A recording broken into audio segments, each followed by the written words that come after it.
Hello everyone and welcome to today's lesson at the Butterfly Princess Academy where curiosity takes flight and wisdom wears wings. In today's lesson I'm going to be reading you an article with historian and author Helen Rapport who um, wrote a book called The Rebel Romanov, and this interview has been published in the March 2025 edition of the BBC History magazine. So here goes. Yeah. So, right. Question. What drew you to explore the life of Princess Juliana of Saxe-Coburg Salisbury? Answer. She was a difficult subject because she's so lost in history. I discovered her story while researching the siblings of Queen Victoria's mother, Victoria, Duchess of Kent. This was a younger sister of Julian, known as Julie, who was born in 1781. I found it fascinating that the obscure and impoverished German Duchy of Saxe-Coburg, Salisbury,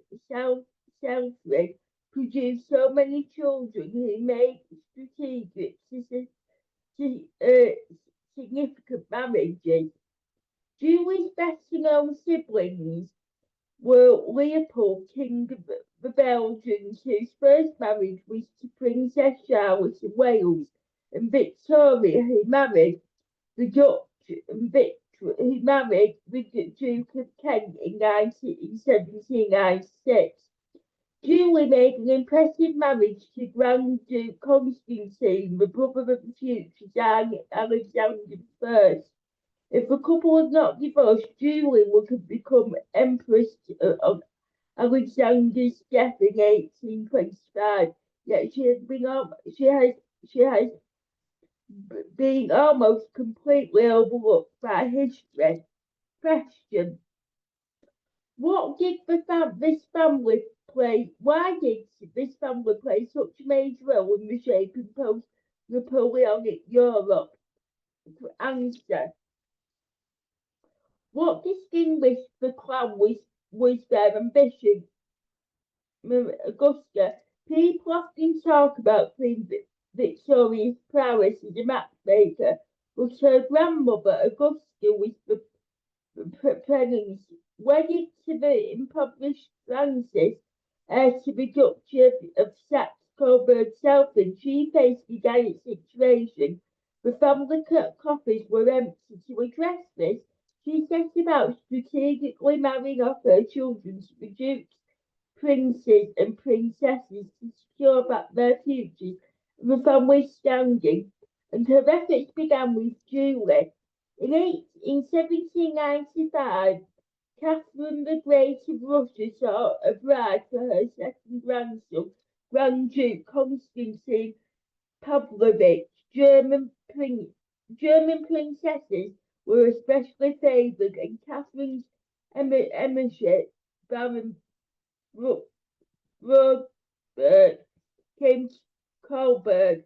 At the time, this was the capital of the Duchy of Saxe-Coburg Selfridge, one of the founding states, though today it is a relatively modest town in northern Bavaria. There, Baron Batberg encountered Augusta's three young daughters and reported back that one of these might be a suitable candidate to marry Catherine's grandson. Catherine invited Augusta to bring her charming daughters to St. Petersburg for inspection, entering a grueling 40-day journey by carriage. For Julie and her sisters, emerging from the Vittel Coburg into the grandeur of the Russian capital must have been an extraordinary experience. Next question: What were her experiences of life at the Russian court? That's incredibly hard to grasp. Julie was just 14 in 1795 when she was taken to Russia to marry a Grand Duke. She didn't know the Russian language and she had no friends there. And once she'd been selected, her mother took the coach back home with her two sisters, leaving Julie completely isolated and frightened. Thankfully, her sister-in-law, Louise of Baden, known in Russia as Elabista, consort of the future Tsar Alexander I, took Julie under her wing. Even so, it was a bewildering experience. To marry Konstantin, she had to convert to Russian Orthodoxy from Lutheranism. Upon arrival, she underwent complex instruction in old church Gothic rituals and endured a daunting conversion ceremony at the Windsor Palace, taking the name Anna Fragondovia. Imagine a 14-year-old girl facing the grandeur and the rituals of the enormous palace surrounded by priests, incense, and formality. She had no time to prepare for any of it. She arrived in Russia in the depth of winter, and in February 1796, after just a few months in St. Petersburg, she was married. Her life during the marriage was isolated. She often sat through numerous evenings with Catherine the Great playing card games and being bored to tears. After Catherine's death in November 1796, she was left alone much of the time because Konstantin was a career soldier and spent most of his time with his troops or away on campaign. Question: what was her marriage like? We don't fully answer. We don't fully know the extent of the abuse Julie endured because she spoke very little of it. What we do know comes from numerous witness accounts of Constantine's cruelty and terrible behaviour. Her mother hinted in letters that he infected Julie with a virginal disease. This seems likely and certainly she sought treatment. Julie never confided in her parents because she knew that the prosperity of Saxe-Coburg relied on her regular sending money home. Indeed, her father often pursued her to pressured her to provide financial support. Constantine's brutality extended to his soldiers, and he displayed behaviour that suggests sadistic or psychopathic tendencies. According to his Swiss tutor Frederick Caesar de la Harpe, Constantine struggled with attention and concentration, which was highly restless and uncontrollable pupil. Even Catherine the Great acknowledged her grandson's behavioural issues at one point, placing him under house arrest. The abuse that Julie faced was shocking. For example,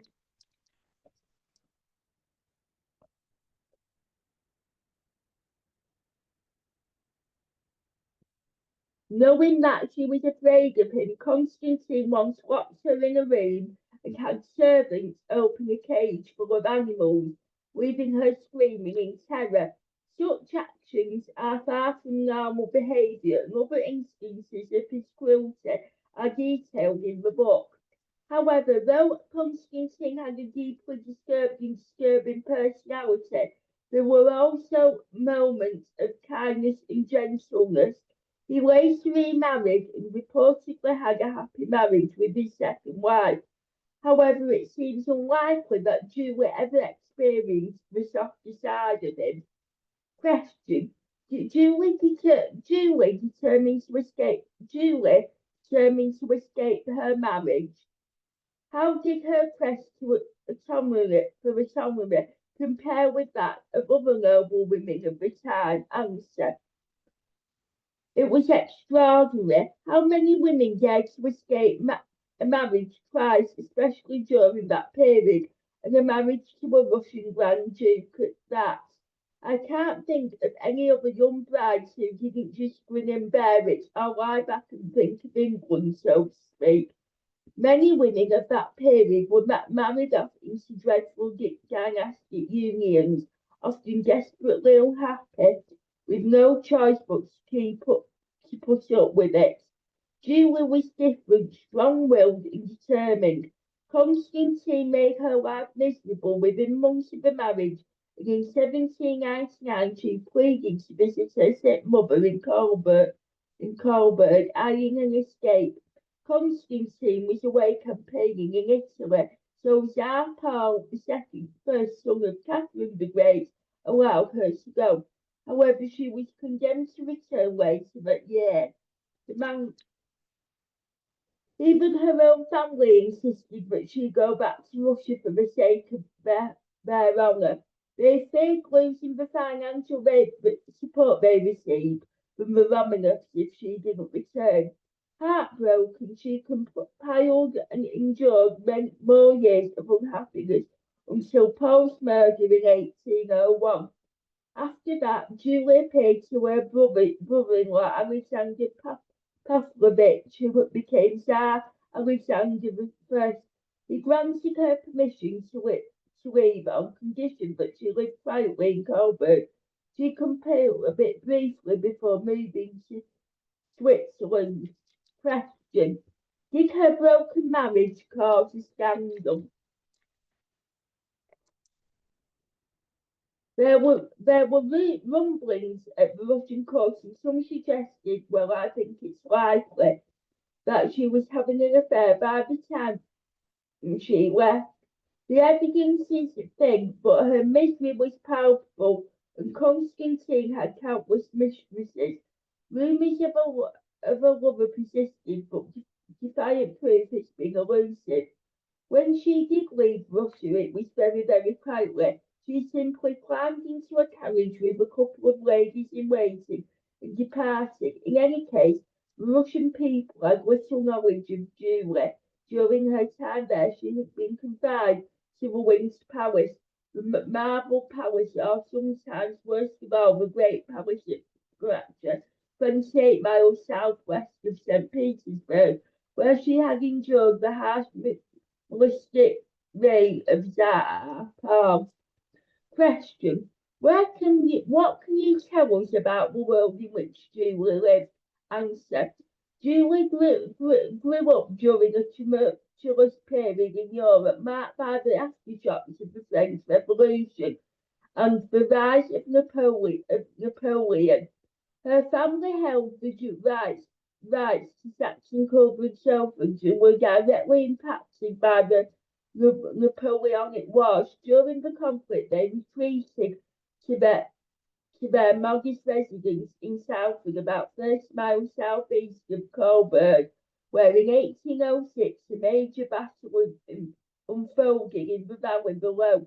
So Julie was acutely aware of the turmoil of the era. Julie maintained a close relationship with Alexander, who had permitted her to escape her marriage to Konstantin. The Tsar travelled a great deal in Europe during the Napoleonic Wars for meetings, inspections of troops, and so on, and also to visit his sister, Maria Pavlova, Duchess of Mecklenburg in Weimar, which resulted in occasional future meetings with Julie. After several years travelling around Europe, Julie finally settled in Switzerland in 1814. She found a quiet home near Bern at the moment when the cautious issue of Swiss independence was revolved at the Congress of Vienna. Even so, an ongoing struggle in view of the Swiss canton west of Bern between German-speaking Lutherans and French-speaking Catholics at times posed a threat to her escape. She also witnessed how the turmoil of the Napoleonic Wars in Europe affected her friends, such as the King and Queen of Prussia, who had to flee to safety during the wars. Julie kept herself apart from the political intrigues of Europe, even as she remained aware of the dramatic changes happening around her. Question: You refer to Julie as an unjustifiable, neglected footnote in history. To what extent was the obscurity of her own making? Answer: There's very little, but that's a very interesting point. She left Russia under difficult circumstances, fleeing a deeply unhappy marriage marked by psychological and physical abuse. As a result, she avoided attracting attention to herself. Given the social norms of the time, her situation was especially precarious. As a Russian Grand Duchess who had left her husband, she lived in limbo for 20 years, unable to obtain a divorce. In such a situation, most women of her status would have been social pariahs. However, her exceptional personality and tragic circumstances transcended the judgmental attitudes of the time. Despite her self-imposed isolation, she maintained friendships and connections. Nevertheless, she did lead a solitary life, although occasionally paid visits to royal relatives. Her obscurity was largely self-imposed, and her letters reveal a deep fear of scandal and social rejections. This fear prompted her to withdraw from public life. She was the active wife of a Russian Grand Duke for only about 5 years. Consequently, history barely noticed her. Question: Julie's most renowned relative was her niece, Queen Victoria. What was their relationship like? Answer: I love Victoria, but in many cases she created a fantasy version of the of the people in her life.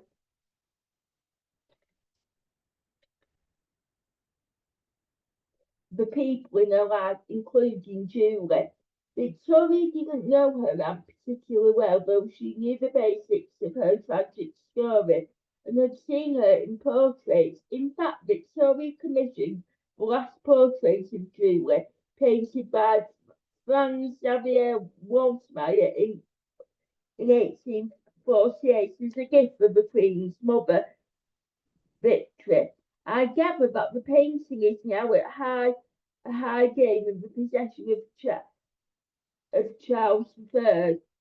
Victoria met Julie's mother, Augusta, when the latter visited Britain to inspect her granddaughter, affectionately calling the young princess a pretty little May Blossom. However, Victoria didn't meet Julie herself until much later during a visit to her uncle King Leopold's palace at Laeken in 1843. Victoria has been eager to Victoria had been eager to meet Julie long before then. When she ascended the throne in 1837, she wanted Julie to come to her coronation. Later, she also wished Julie to attend her wedding to Albert in 1840. Being rather reserved, Julie generally avoided public displays and large gatherings of royal relatives and declined both invitations. After finally meeting Julie, Victoria was captivated by her aunt and spoke with a lovely Auntie Julie. She became even more sentimental when Albert took her to his palace at his birthplace and boyhood home, which Julie and her mother had often visited. Perhaps because of that admiration, Victoria had an idolised image of Julie and was unaware of the full truth of her life, much of it having been kept from her. Prince Albert, who was also Julie's nephew, had a close connection with her. Together with his older brother Ernest, he visited Julie at her home in autumn 1837. Albert was very taken with Julie and made 2 more visits later that year. Question: How did you piece together Julie's life? Answer: Writing this book provided a significant challenge, primarily because it required me to step outside my usual historical period. My expertise largely covers the reign of Queen Victoria in the following decades, with a particular focus on late Imperial Russia and the Revolution. So the biggest hurdle was navigating the history and culture of Napoleonic Europe. Compounding this was the language barrier. Much of my work investigating Julie's story involved studying German sources, including correspondence and material from the state archives of Coburg. Many of these documents were written in challenge in old German script that I can't read. Though I have basic German, this was beyond me. I emailed experts to help with the German documents in Germany.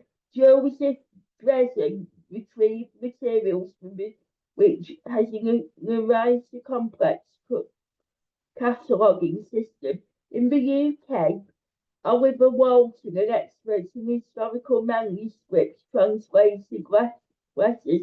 His expertise honed on working on such as creating Prince Albert's papers for the Royal Archives project was invaluable. Thankfully, the Russian aristocracy, indeed much of the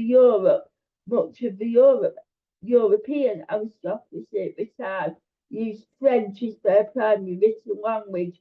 Many crucial letters, including those from Julie's close friend Elvista, were in French, so were far more accessible. What do you, last question, what do you hope that readers will gain from reading about Julie's life? I hope readers find Julie's stories as moving, interesting, and unconventional as I did. It's always a joy to restore someone overlooked, forgotten, or underrepresented in history.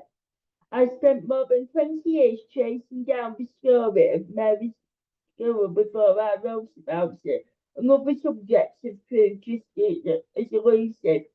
I also hope that the book offers a fresh perspective on the history of Saxe-Coburg and Russia during that era, and I hope especially that readers grasp just how brutal and ruthless the European marriage market was for young aristocratic women being married off to Russian Grand Duke or future czars were far from glamorous, rather it could be absolutely terrifying, as Julie's experience shows. And that article. It was again was as I said was published in the March 2025 edition of the BBC History magazine.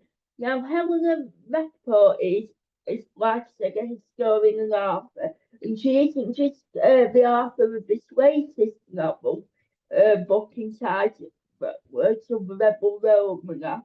She is also the author of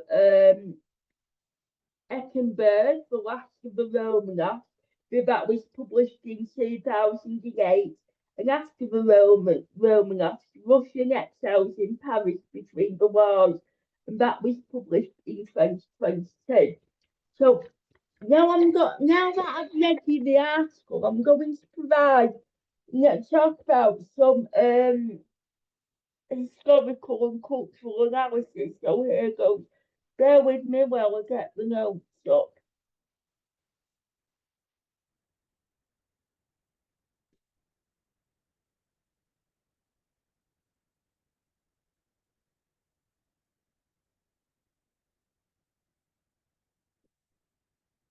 Mhm.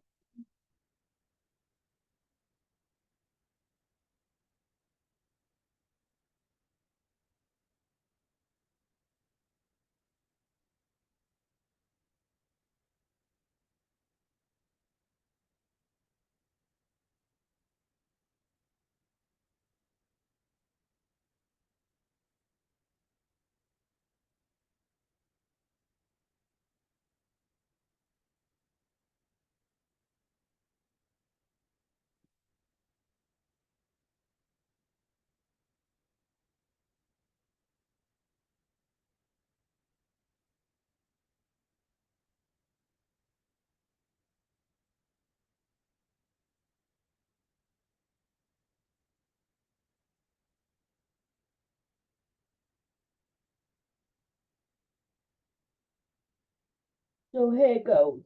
This part of the lesson is entitled a detail of a detailed analysis of Helen Rapport's interview of on the the latest book, Rebel Romanov.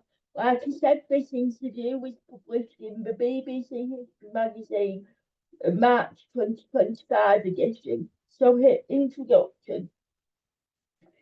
In the March 2025 edition of the BBC History magazine, renowned historian Helen Rapport discusses the groundbreaking work of Rebel Romanov, which illustrates the life of Princess Julie of Saxe-Coburg, um, Salford, and she lived between 1781 and 1860.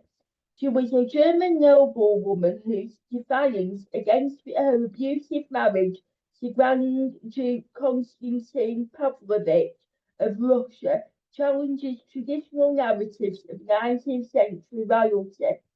Rappaport, celebrated for her expertise on the Romanovs and Russian history, positions Julian not merely as a victim, but as a resilient figure who navigated the rigid constraints of her era with extraordinary analysis agency.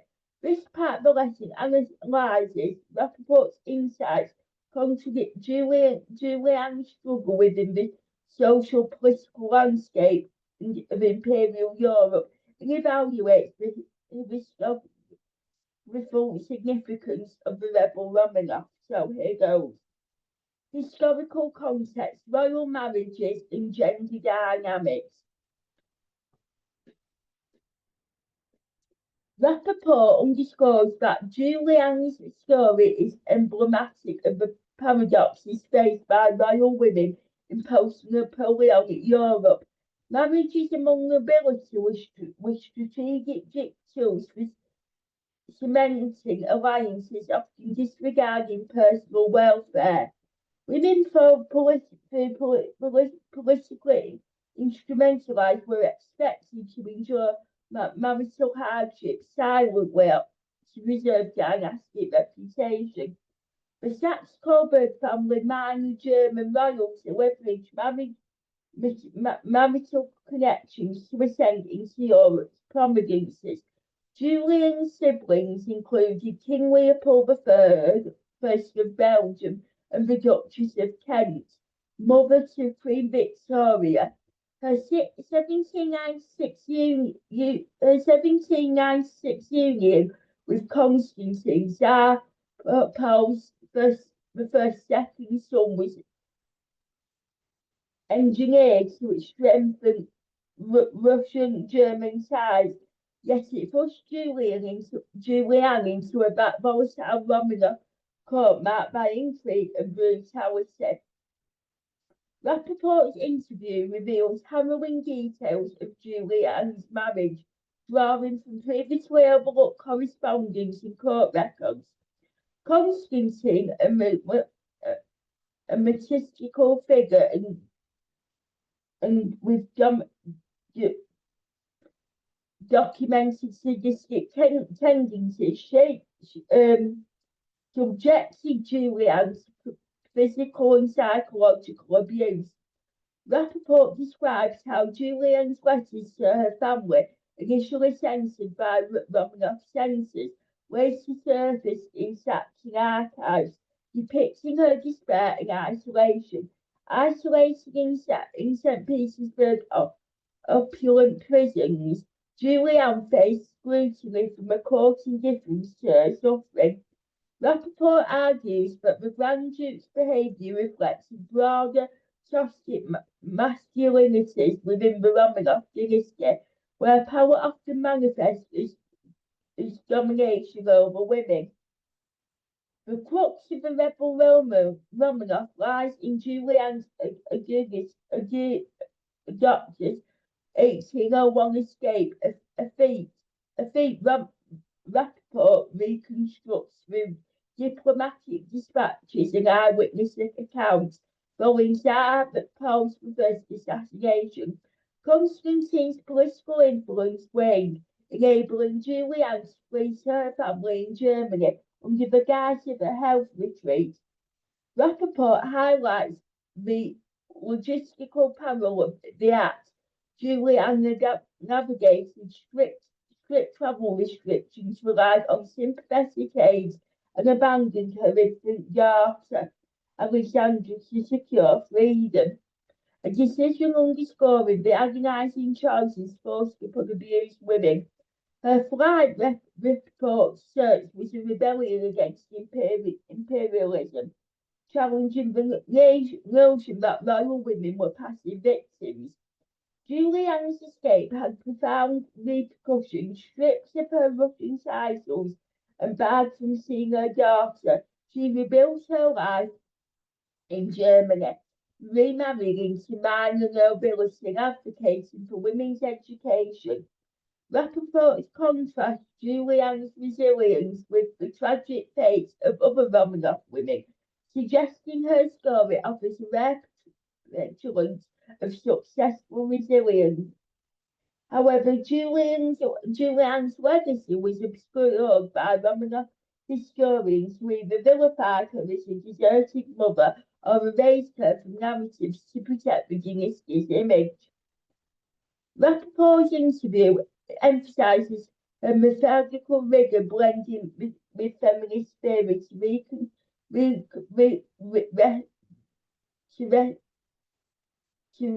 current Julian's voice by centering domestic abuse in a royal context. The Rebel Romanov expands scholarly discourse on gender and power in Imperial Russia. Rappaport critiques earlier historians who dismissed Julian's plight as a private matter, arguing instead that her abuse was a political act embedded by structures of power. Furthermore, Rappaport situates Julian within a network of the 19th century women who covertly challenge oppression from saloon hostesses to writers, thereby redefining agency in constrained environments. Conclusion. Helen reports the Rebel Romanov a sentimental contribution to both Romanov history and gender studies through miraculous research and empathetic narratives. Rapport transports Princess Julian from a historical footnote into a symbol of resistance. Her interview with BBC History magazine not only educates the complexities of Julian's life, but also invites reflection on how histories of marginalised women are curated and remembered in an era where royal women's stories are often romanticised for silence. The Rebel Romanov compels readers to confront the brutal realities behind imperial glamour and celebrate the courage of those who dare to rebel. So here are some questions. So as again, I will read you the questions and then I'll read you the answers. So here goes. How does Princess Julian's escape from her marriage challenge traditional preconceptions of 19th century royal women as passive political pawns? What broader implications does her rebellion hold for understanding agency in these systems? Rappaport framed Julian's abuse as a political act out of aristocratic power structures. To what extent was domestic violence in royal marriages a reflection of broader social or dynastic norms? How does the Rebel Romanov complicate the romanticised image of imperial Russia's aristocracy? What does Julian's story reveal about the disconnect between public grandeur and private suffering in royal courts? Analyse the role of strategic marriages in 19th century Europe geopolitics. How did Julian's union with Konstantin Pavlovich reflect the Saxe-Coburg's family's ambitions. Rapport relies heavily on censored letters in diplomatic archives to reconstruct Julie Anne's voice. What challenges do historians face when interpreting sources filtered through political censorship or dynastic bias? Compare Julie Anne's experience with that of other Romanov women, for example, Empress Alexandra Fedorova. How did gender expectations shape their lives differently across generations? In what ways did Julie Anne's escape constitute a subversion of both marital and imperial authority? How might her actions have threatened the Romanov dynasty's public image?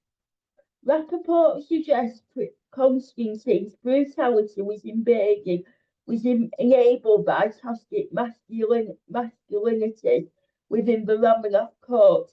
How did militarism and aristocracy insert with gender roles in imperial Russia? Why has Julian's story been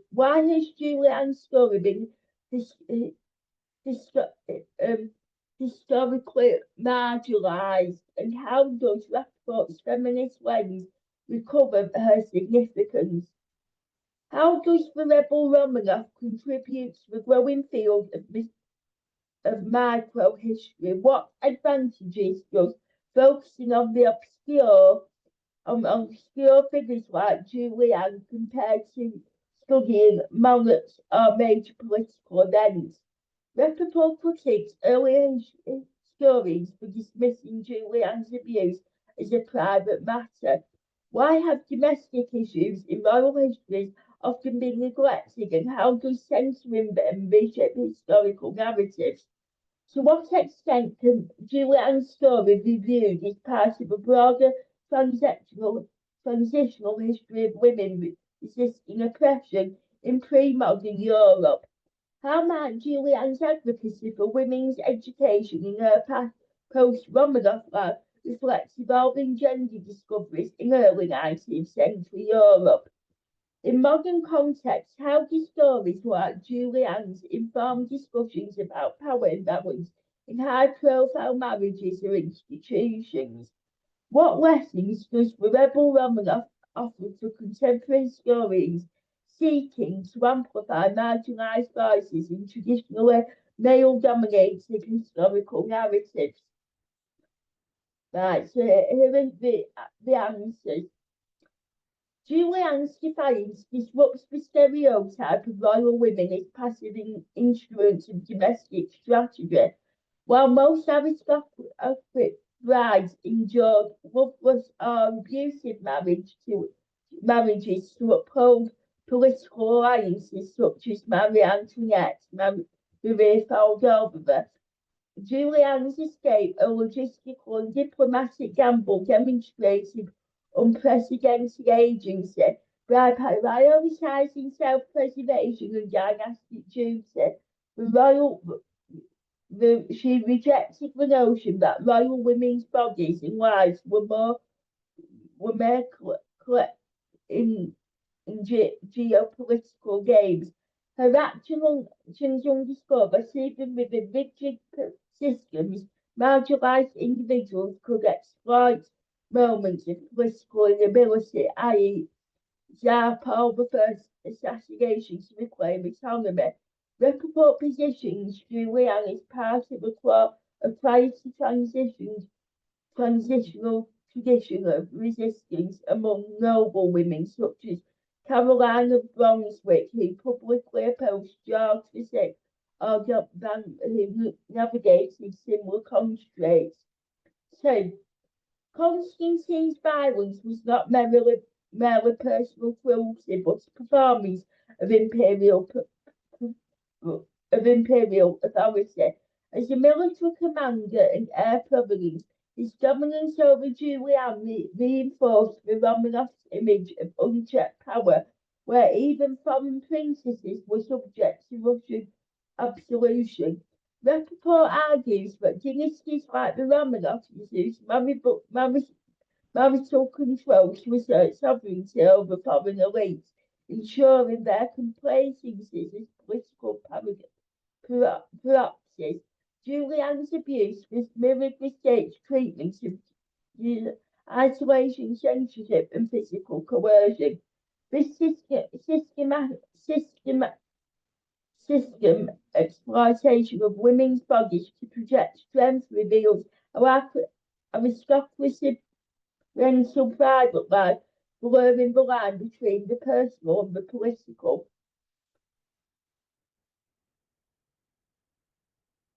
Sensitive sources like Julian's early letters require historians to read between the lines for coded distress signals. For example, vague references to health or religion. Rapport's reference these with diplomatic reports from non-Russian envoys who often recorded gossip suppressed in official records. However, biased priests, Saxon archives portray Julian simplicity with Russian chronicles, vilify her as hysterical. Historians must tangible sources survive great dynamic propaganda. For example, Rapport contrast Konstantin's transcribed memories with medical reports, detailing Julian's injuries, exploring Romanov narratives. The Romanov court idolised hypocrisy, celebrating rulers like Peter the Great and Alexander the First for their conquest. Konstantin raised in this environment embodied a culture where violence was synonymous with leadership. His abuse of Julian, whipping her per eyewitness accounts, echoed the brutality he inflicted on soldiers, reflecting a worldview where dominance created to control. Rapport links this to broader European trends such as in Napoleonic era, mystified, glorified offensivism, domestic tyrannies, and extension of state power. Julian's resistance was threat not just Constantine's ego, but the political military ethos underpinning Romanov rule. Traditional history prioritised great men and sacrificed demise in domestic strife as irrelevant to political narratives. Julian's abuse was omitted from 19th century histories to protect the Romanov mythos. Even feminist scholars later overlooked her due to her failed marriage and lack of political influence. Rapport's work challenges this by framing the domestic sphere as a battleground for power. For instance, Julian's isolation in the Winter Palace society of imperial splendour became a metaphor for how aristocracy recognises privacy by centralising domestic trauma. Rapport reveals how dynasties political women's bodies to maintain political control. Intellectual analysis. Julian's identity as a foreigner and abusive survivor highlights how,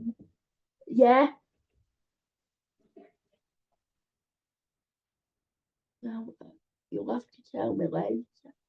Yeah. Julian's as a foreigner and abuse sufferer highlights how magic compounds compression. Rejecting positioning Julian within networks of resistance, avoids framing her as a heroine, instead revealing systematic patterns of defiance. Report critiques portrayals of trauma focusing on Julian's resilience rather than centralising her suffering.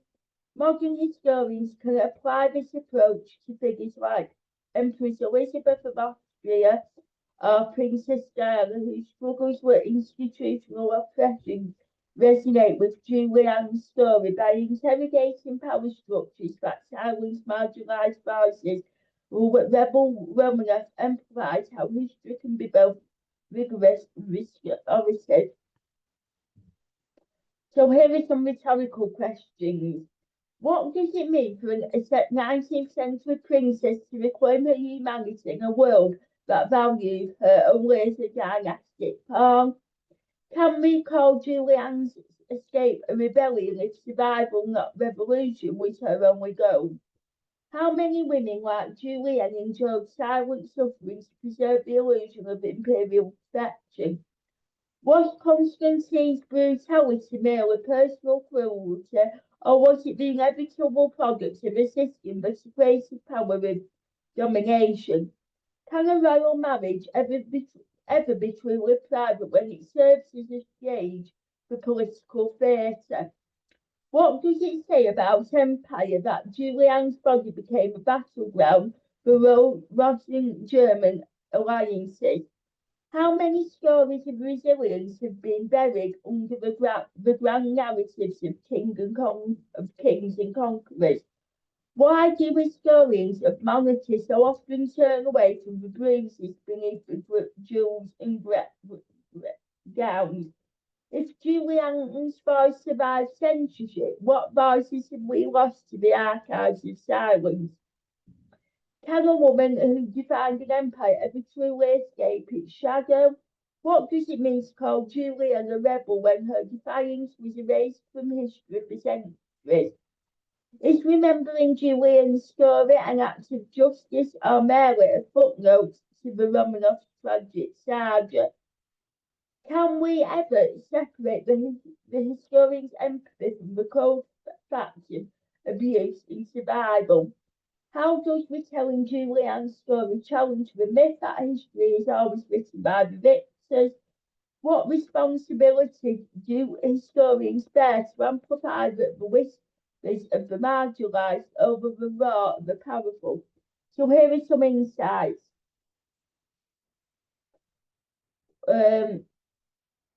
So, what was Konstantin's brutality merely personal, or was it right? So here goes. This question forces readers to confront the systematic roots of abuse by framing Konstantin's abuse actions as both personal and structural. It underscores Rappaport's argument that aristocratical regimes like the Romanov normalize violence as a tool for control. The question dismantles the myth of isolated incidents and links individual behaviour to institutionalised accuracy. How many stories of resilience have been buried under the grand narrative of kings and conquerors? Insight. This challenges the traditional focus on historiography on great men and wars. It invites reflection on the erasure of women like Julianne, whose struggles were deemed insignificant compared to the political exploits of emperors. The question aligns with Rappaport's mission to recover the silenced narratives and question whose histories we prioritise. Can we call Julian's escape a rebellion? Survival, not revolution, was her only goal. Insight. This interrogates definitions of resistance by asking whether survival constitutes rebellion. It critiques narrow views of agency and demand over political acts. Rappaport's portrayal of Julianne reframes survival itself as radical in a world that denied women autonomy, making this question central to understanding her legacy. Why do historians of monarchy so often turn away from the bruises beneath the jewels and gowns? Insight. This critiques the romanticisation of royalty. It highlights the distance between the approach of imperial courts and the suffering they concealed. A theme Rapport explores by protecting Julian's private torment with the Romanovs' public grandeur. The question urges readers to confront the ethical responsibility of historians to expose, not sensationalize the past. Is remembering Julian's story an act of justice or merely a footnote to the Romanovs' tragic saga? Insight. This questions the purpose of recovering marginalised histories. It asks whether retelling Julian's story re-sanctifies historical erasure or risk reducing her to a curiosity.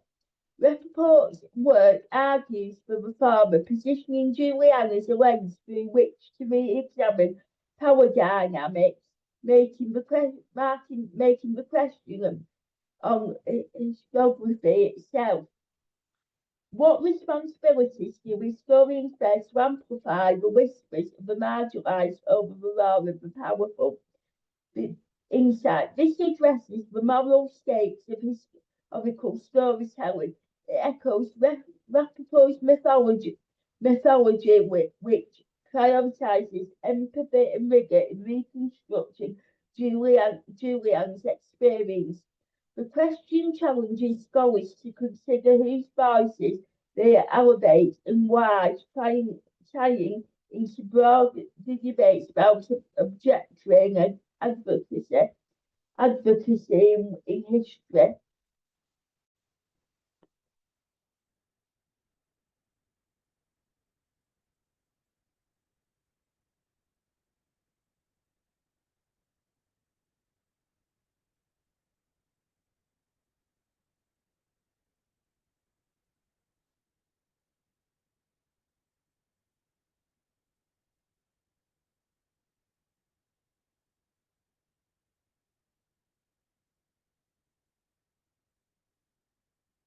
Next part of the lesson.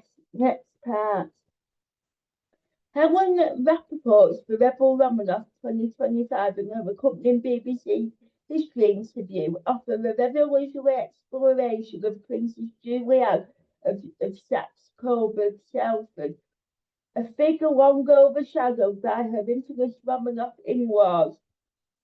Right.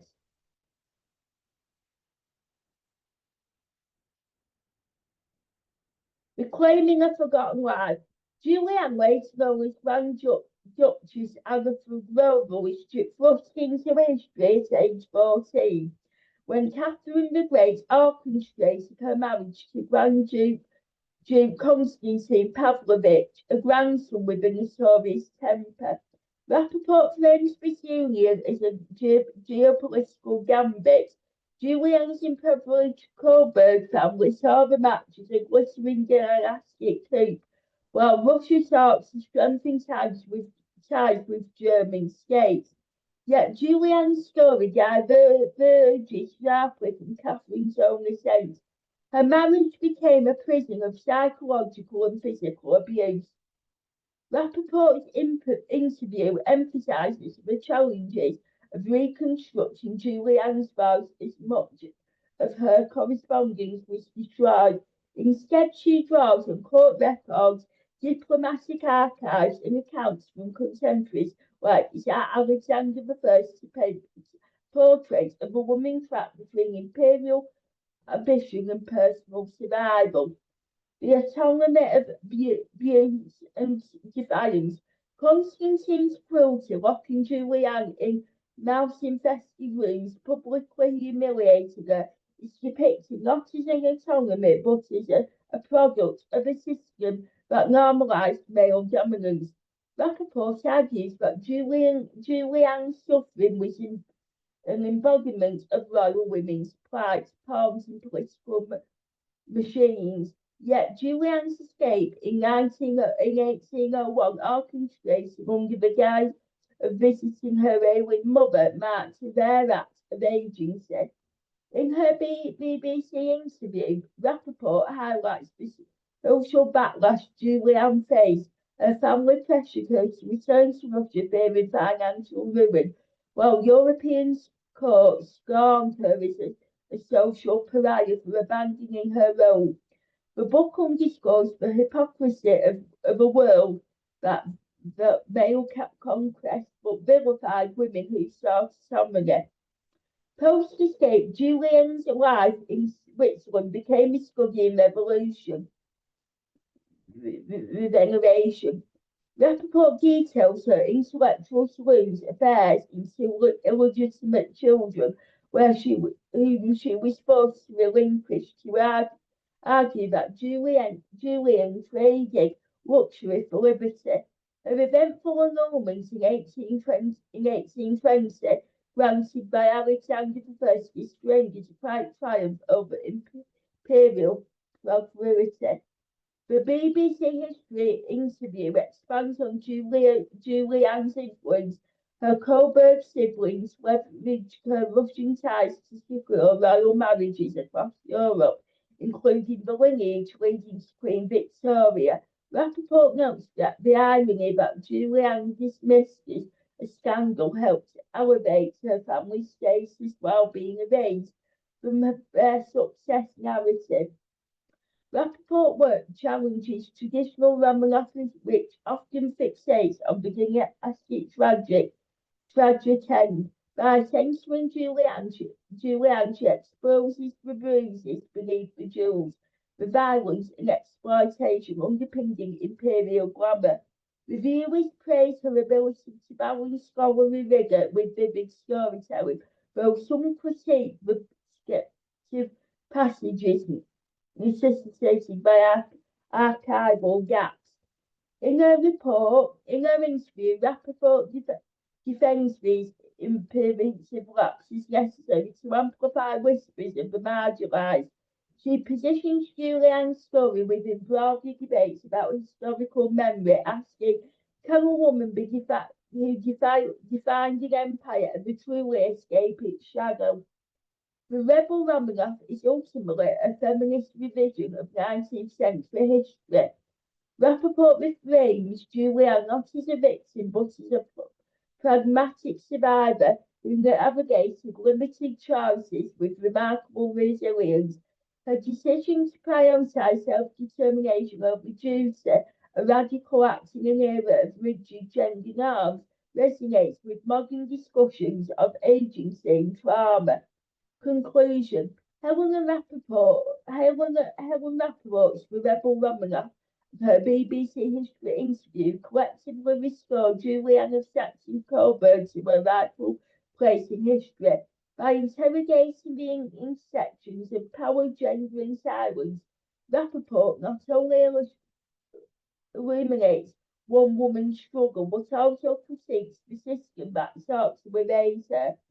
As she notes in her interview, Julianne's legacy lies in her defiance, a reminder that even in the darkest corridors of power, rebellion can take the form of survival. The work solidifies Rapport's reputation as a historian who bridges academic and public audiences, transforming fragmented archives into compelling narratives of resistance. Final thoughts and inspirational reflections. Helena Rappaport's Rebel Romanov and her BBC History interview transcended biography, offering a searing critique of power structures that silence women like Princess Julianne of Saxe-Coburg by resurrecting Julianne's story. Rappaport not only challenges the Romanov mythos, but also redefines what constitutes heroism in historical narratives. Julianne's escape from abuse was not a retreat, but a radical act of preservation, one that expanded the rock beneath imperial grandeur and the hypocrisy of a society that glorified dynastic dynastic duty while ignoring its human cost. Julian's life reminds us that resistance takes many forms. Her flight was not a grand revolution, but a quiet insurrection against a system designed to crush her spirit. As Rapport notes in her interview, to survive was to rebel. Every breath Julian took outside the winter palace was a defiance of those who sought to erase her. This sentiment echoes the words of writer Rebecca Solnit. The revolution is the evaluation of what is possible. Julian's reinvention from abused Grand Duchess to independent advocates embodies this ethos, proving that even in the face of systematic oppression, agency persists. Reclaiming erased histories, Rapport's work underscores the urgency of recovering marginalised voices. Historian Gardner Lerner once wrote, "Women's history is the primary tool for women's emancipation." By censoring Julian, Rapport dismantles the notion that women's suffering is a footnote to real history. Instead, she positions this as a lens through which to interrogate power, asking readers, what truths do we inherit and which do we choose to unearth? Julian's story resonates with modern movements confronting gender-based violence and institutionalized complacency. Her courage mirrors that of Tarana Burke, founder of the Me Too movement, who stated, "Healing is not about going back to the way things were, but forging a new way." Julian's forged her own path, trading glided cages for imperfect freedom, a testament to the enduring human spirit. Closing reflections. In her BBC interview, Rapport leaves us with a haunting challenge. History is not just about the story we tell about the past, it's the silence we refuse to accept. Julian's life, once buried in silence, now stands as a beacon for those navigating oppression. Her legacy urges us to question whose stories we valorize and whose we have yet to hear. As we close this discussion, let us remember the words of poet Maya Angelou, whose wisdom transcends centuries. You may not control all the events that happen to you, but you can decide not to be reduced by them.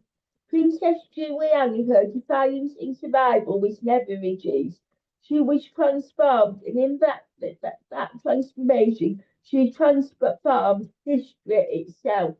And that, ladies and gentlemen, boys and girls, concludes today's lesson at the Butterfly Princess Academy, where curiosity takes flight and wisdom wears wings. I would like to thank you for joining me today at the Academy for today's lessons. And I hope very much that you can join me in the near future for more lessons at the Butterfly Princess Academy. But until then, take care, and I will see you again very, very soon. Bye for now.